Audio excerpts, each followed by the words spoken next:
Celestia Ludenberg is one of the more popular characters from the Danganronpa franchise.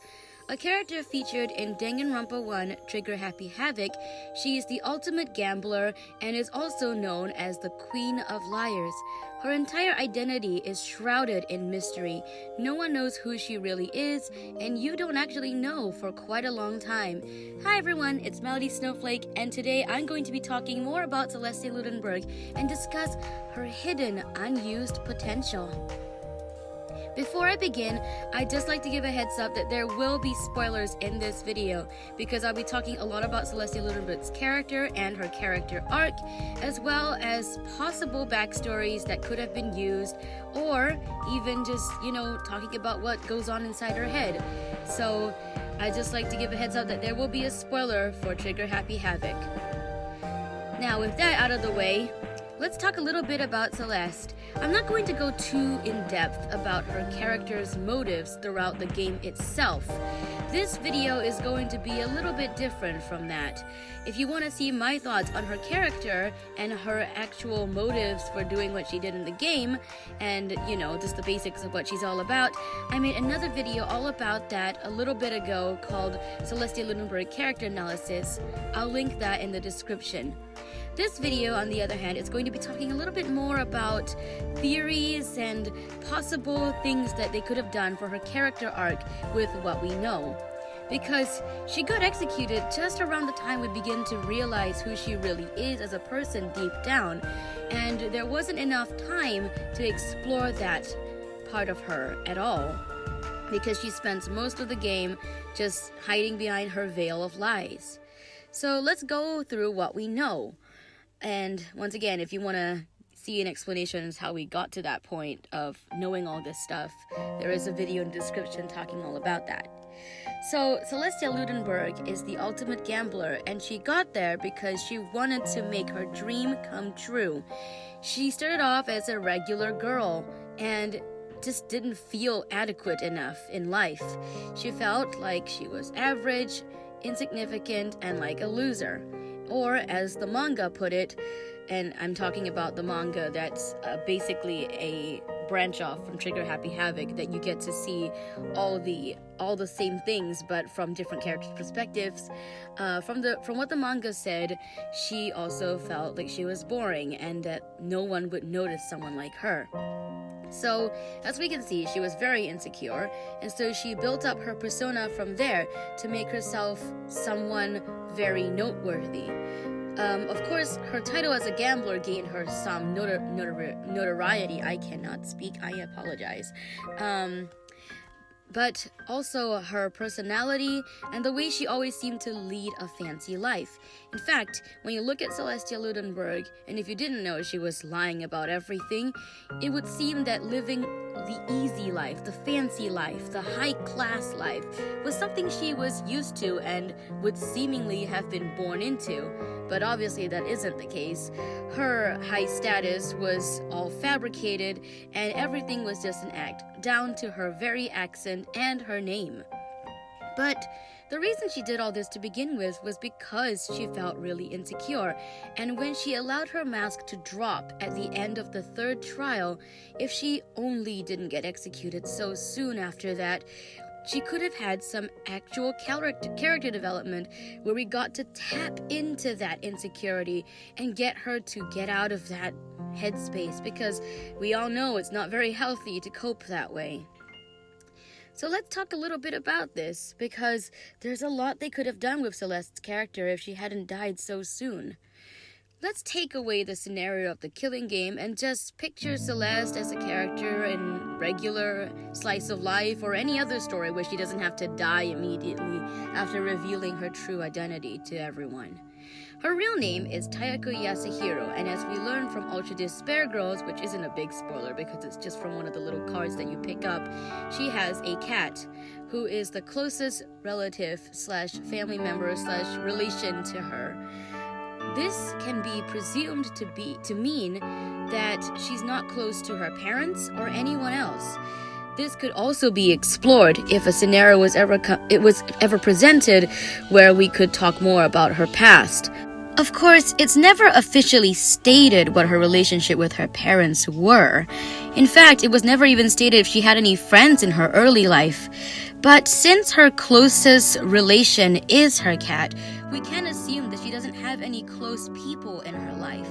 And this opens up a whole new range of possibilities. Why isn't she close with her parents? Does she have any friends? Did she have friends once, for instance, and lost them? Or did she never have friends to begin with? Were her parents even close to her to begin with, for her to even be close to them?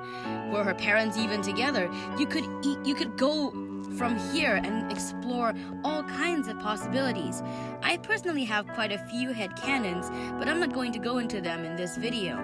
What I'm saying, though, is that the simple fact that her closest relation is her cat opens up a whole range of possibilities as to what her relationship status is with everyone else in her life, such as family and friends. Now, moving on to the fact that she's insecure. Of course, we already know that she coped with that insecurity by making a whole fake persona of herself and turning herself from Taiko Yasuhiro into Celestia Ludenberg. But we never really get to explore what got her to be this insecure in the first place. We're all just left to assume that eventually she came to the conclusion that she was just too average, or something made her feel like a loser, and she eventually just felt like she was too insecure to carry on the way she was, and so she had to build some kind of persona for herself to make herself feel better and more confident. It's never explicitly stated what got her to feel that way to begin with. Once again, I have a bunch of headcanons, but this video isn't talking about my personal views. What I'm saying, though, is they could explore a little bit more of that, a little bit more of her backstory, to get us to understand what really got her to become the way she did. Of course, we get the basic gist of it, that she was insecure, but why was she insecure? Was she always like this? What happened? Did something even happen at all? Maybe she just kind of reached that conclusion one day through observation. Or maybe something did happen in her childhood that triggered a specific train of thought that led to her leading down the path she did. One final thing that it could have touched on, and this is my favorite to do, is after she dropped her mask. What would have been everyone's reaction if she had dropped it at a time where it wasn't revealed that she just murdered a bunch of people? Because at that point, obviously, people weren't going to have much empathy for her. But if she had dropped her mask at some point earlier, or at some other point at all in any alternate timeline where she wouldn't have to die, what would have been other people's reactions? Would she have been able to eventually open up to other people? Would she have eventually been able to realize that being average and being just her regular self, Taiko Yasuhiro, wasn't so bad? Would she eventually be able to find real, genuine happiness instead of having to create that herself through lies and a fake persona and a fake life? If you can even argue what she did was a fake life. It would have been fake, yes, but she basically tried to make it a reality. She said so herself, that her ultimate goal was to make her dream a reality. But would that really bring her real happiness if that reality was based off of a veil of lies? Would she have eventually been able to drop that mask, find real acceptance, and really learn to love herself? There is a lot of character potential that could have been done there, and she died too early to learn everything about herself, to really tap into how she really felt, to really open up to anyone, and for anyone to really open up to her.